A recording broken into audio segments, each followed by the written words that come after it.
kuruska gele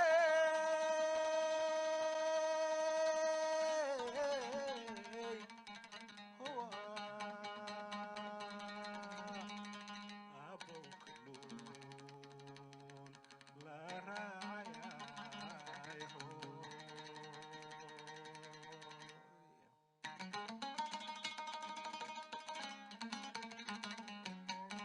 Sweet hands, sweet hands.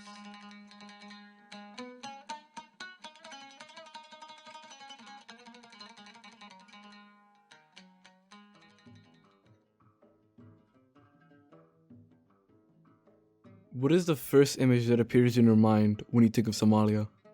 Do you see a drought-enveloped land with nomads and camels walking through the scorching hot sun? Maybe a city laid in waste with the ruins of yesteryear, filled with the bullets and blast debris of today. Citizens living in fear of the possible threat of lurking terrorists when in a crowd of their own.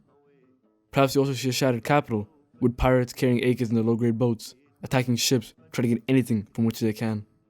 Warlords leading their army men to attack and strike fearless citizens so that they may further establish political dominance. Or do you see a nation rich in both culture and history? Cities once vibrant with music and art. The streets filled with citizens, all having somewhere to go, whether it be work, school, or even to gather with friends and associates. A nation with a capital that showed immense promise with the growing progress it presented through its well-developed education, radical shift to scientific socialism, a strengthening economy, all under the rule of Siad Barre.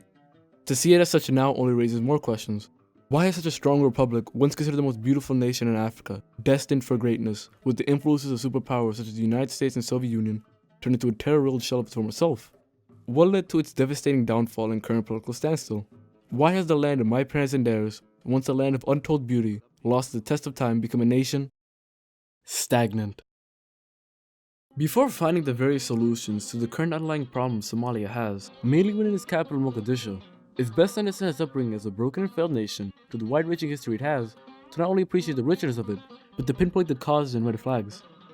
Looking past the scramble for Africa and the gruesome civil war fought, Somali history ranges back to the early centuries and even a time before history, with noteworthy records and historical landmarks, such as the Last Gale. Located in Somaliland, the Last Gale, meaning the Camel's Well, is one of the oldest cave paintings within Africa, dating back to as early as 9000 BC. The paintings depict cows, antelopes, hunters, and even giraffes, drawn in a style some have called Ethiopian Arabic. Its true meaning remains unknown, but it can be seen as a tribute to the animals. The Last Gale is an important piece of Somali history and one of the earliest signs of Somali activity within the Horn of Africa, just as important as the land of Punt and the Algerian Empire. Jumping from 9000 to the mid-2000 BCs, only a couple of centuries before the various sultans, such as the Algerian clan, had stakes during the medieval times, Somalia wasn't quite Somalia. Rather, it's theorized through ancient Egyptian inscriptions that it was a part of an ancient trading kingdom called the land of Punt, which was partnered with Egypt. Many of the traders had traded with Indians and even the Chinese for items such as herbs, gold, and ivory. This was an early sign that Somalia was going to be accustomed to trading, as we discovered further on due to the nature of the unique coastal line that it made it easier for travelers to come and trade. It was through the land of Punt that Somalia had started to develop a more connected trading system with giants such as Greece and the Roman Empire, including many more. Later on in the Somali timeline, starting around the 6th century, we could see Persian and Arab traders arrive to the coastal lines, which were far more hospitable than the arid badlands in the interior, as they began to spread the religion of Islam as Somalia started pushing southwards away from the coast of Aden. Somali history remains quiet for the next 1000 years, but with recorded history entering the early centuries, it leads us into Somalia's first golden age, the age of the Algeran. The Algerian Empire developed to be the largest sultanate occupying the Great Horn of Africa, at a time where the Oriental Republic was the War Senegalese Sultanate over at the northeastern end. More of a tax-based admin system, it would be succeeded by British Somaliland down the line. The Algerian Empire was a trading kingdom much like the land of Punt, but rather a hydraulic-based empire who had a monopoly on their over access to various water resources, many of them being a part of the Jubais River. There were various port cities such as Barwa, Marka, and most noteworthy Mogadishu that, despite not being as powerful as their trading kingdom as previous years, decided to detract the empire from setting up trade within the rest of Africa and even the rest of the world. The Algerian Empire had connections to many other nations. Their ships went to as far as China, with whom they traded incense with, and strangely enough, giraffes. Mogadishu, just like Somalia as a whole, entered a golden age as Imozidi Arabs migrated. The capital had many rich merchants, had strong relations with the Algerian Sultanate, was minting its own currency, had a monopoly with gold trade, and if you could see the castles and fortresses scattered throughout southern Somalia today, it was due to the architectures in medieval Mogadishu. Their involvement with the rest of the world stemmed even past simple trading. Thanks to the house of the Garen royal family, They had formed strong, well-known alliances that would help the people of medieval Mogadishu stay in their golden age. As the Algerian Empire was reaching its zenith, Europe had begun to enter its age of discovery. Through the vast seas, Portugal had begun to launch sea expeditions to discover new land and new sources for material. Tristan da Cunha, naval commander and explorer, led these attacks in the hope of acquiring land from the Algerines. His attempts would remain in vain as despite managing to loot the towns and burn many of them down, the people revolted against him and drove him and his men away. Algerine would see another unsuccessful attack from other naval commanders, with one of them being known as João do Sepúlveda, who had launched constant harassment overseas, sometimes after Tristado, only this time the Algerines had allied themselves with the Ottoman Empire, whom they had both strong trade and military relations with. As a side note, the Ottoman Empire would dissolve sometime later and become today's Republic of Turkey, who are still wonderful allies to Somalia. So much so that they've established what is still considered the biggest Turkey embassy within Mogadishu. They've invested a lot of resources to help Somali youth with their education, and even have a massive military training unit that is currently training Somali soldiers. Back to the Algerian Empire, we can see them leave the heights of their golden age and into a recession which would ultimately lead them to their dissolvement. There would be many different reasons as to why the Algerian Empire had to dissolve. There would also be heavy taxing that angered many of the citizens. Couple this with the already established struggles the Algerian Empire was facing, it would seem like destiny that they met their demise near the end of the 17th century. The Gabroon dynasty, also known as the Sultanate of the Gilidi, wasn't a short-lived occurrence. Rather, it was a successor to the Algerian Empire and Sultanate of Mogadishu. The Gabroon dynasty's lifespan matched that of the Algerian and would even manage to enter the 20th century. Their history isn't as vast as the Algerian, but the leaders give us a better insight, mainly with Yusuf Mahmoud Ibrahim and Osman Ahmed. The Gabroon dynasty didn't have much power as their predecessors, but it was through the 20-year rule of Yusuf that marked the better years of the Sultanate. The rule of Yusuf went on for nearly half a decade. He had reinvigorated the ivory trade in the east that allowed for the empire to regain stability in their main source of income by putting it into the first Somali jihad, the Bardere. It was also through Yusuf that we saw a strong relation between the Gabroon dynasty and the Sultanate of Yemen and Oman, both of which are still going on in the 21st century. The Gabroon dynasty had also been going on for more than 2 centuries and the power given to the rulers had greatly decreased, which didn't help with the fact that Osman wasn't as loved nor as known as the previous rulers. The only noteworthy achievement Osman had was that he signed a couple of treaties with the Italians for the proctorate of his possession of territories he had controlled, only to die 2 years after. Due to such, the reign of the Gabroon dynasty ended, and only to be succeeded by Italy's establishment of a colony within a good portion of Somalia. This didn't come out of nowhere, however, as Italy's slow takeover had been developing years before Osman's death. The scramble for Africa was raging on as the Gabroon dynasty was slowly dying out. Even the neighboring empires, Somali-Mauritian Sultanate and the Sultanate of Hobyo, had already been given to Italy. Within the late 19th century, we would only see a few places be colonized, but come as early as the 20th century, and nearly every European country had stakes throughout all of Africa, especially Somalia. The economy Italy had at the time wasn't the greatest, nor their capital. Their need for resources and a way to support their citizens had pushed them to look into colonizing other smaller countries for whatever they had and whatever they could take to benefit themselves. The ports Somalia had were also a very important reason for Italy to colonize them, as it provided to be a great strategy for other trade routes. Britain and even France had been involved in the colonization of Africa, with them taking only some parts of Somalia when compared to Italy. When the First World War had occurred, Britain and Italy considered each other allies. Britain had even gave parts of South Somalia to Italy. However, when the next World War started, things changed for the worse and we could see Italy try to invade Britain's territory, only to fail and retreat.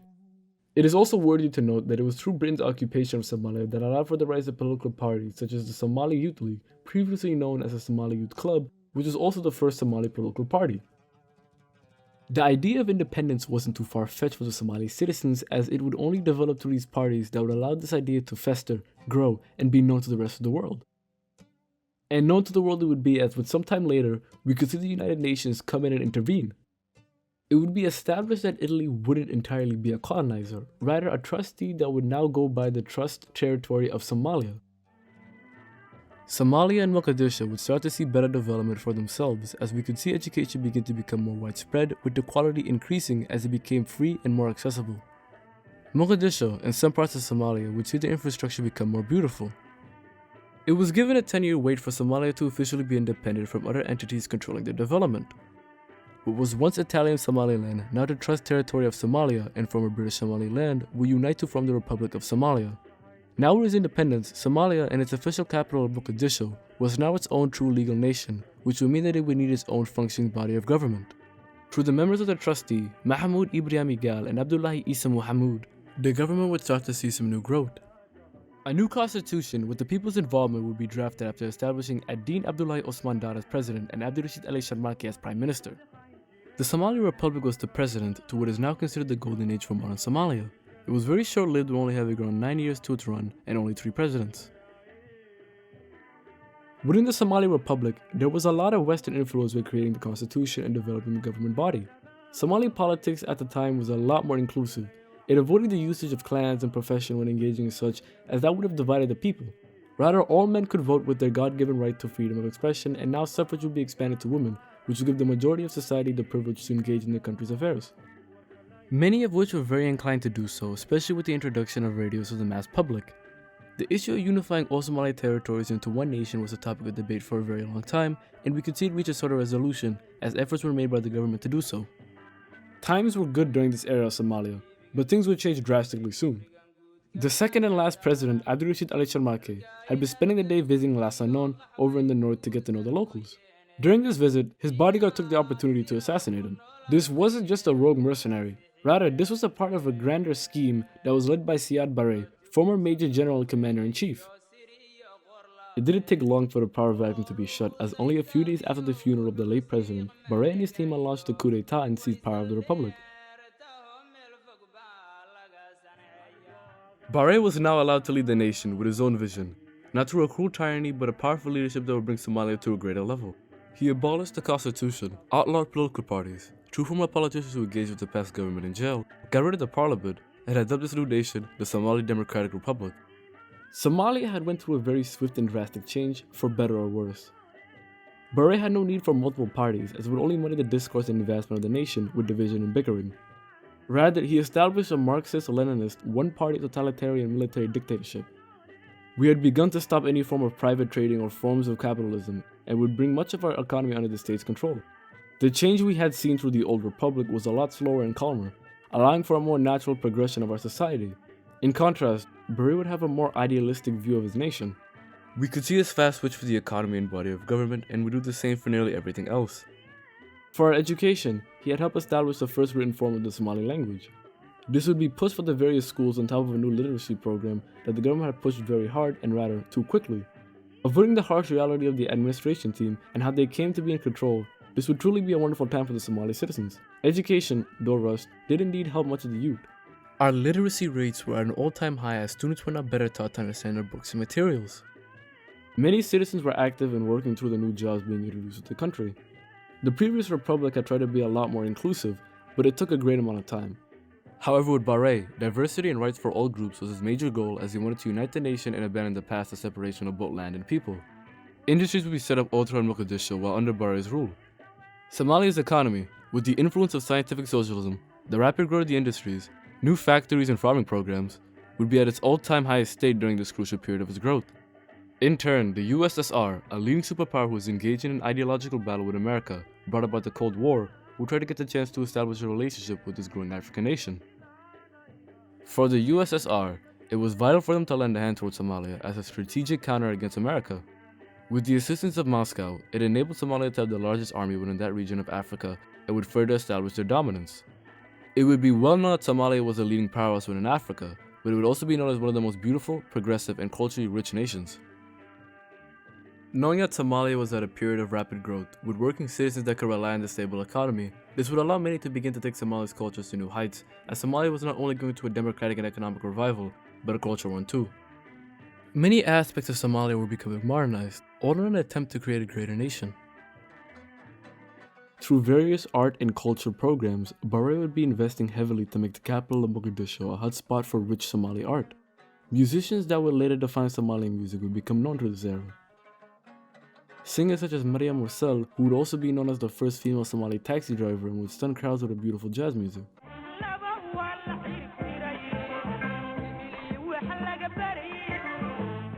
Sado Ali was an influential singer too, with hits such as Unabi.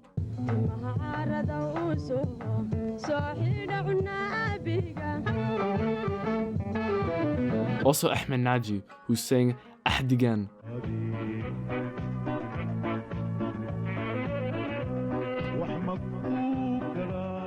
Different bands would also rise from this era too, each with their own style. The The Durdur band was incredibly popular during their height, with Western influences such as Michael Jackson, and would become a staple in Somali pop culture. Theater was also very big in this era, with many watching famous plays within the always packed Somali National Theater. It seems as though the investment that Barre made with reinvigorating his nation's culture was a great move on his part. The greater vision for Somalia was slowly decaying as Barre had too much set out for himself. For Greater Somalia to truly flourish, he launched a campaign with his massive army to try and take over some parts of Ethiopia, mainly Ugadan, to expand the rule of a nation he knew was destined for greatness. Ethiopia was going through a dark period of riots and soon a government takeover that would switch the nation to one that supported communism. This would leave the powerful supporter America in a rough spot, which goes equally for the Soviets. The USSR was approached with a partnership with Ethiopia, but they couldn't support two nations with bad blood. Barre was asked to be peaceful with Ethiopia and to stop pushing towards their land, but with the Greater Somalia so close to becoming a reality, he had to decline to continue his campaign missions. This would leave Somalia without an ally who was as powerful and as involved as the Soviets.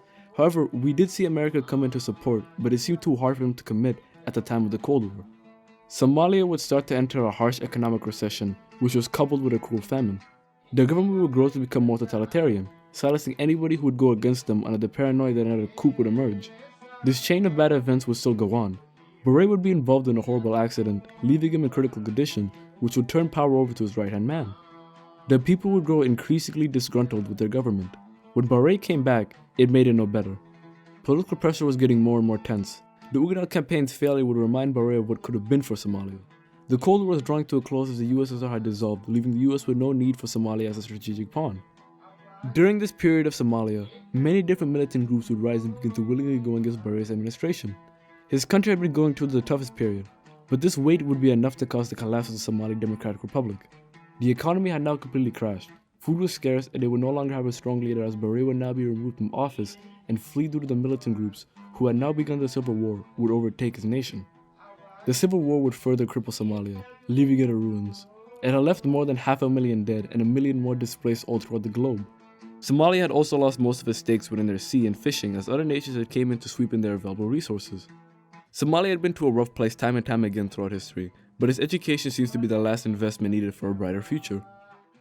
But they don't have much to work with. Not enough funding for learning materials, nor for better education for what many consider to be of low quality.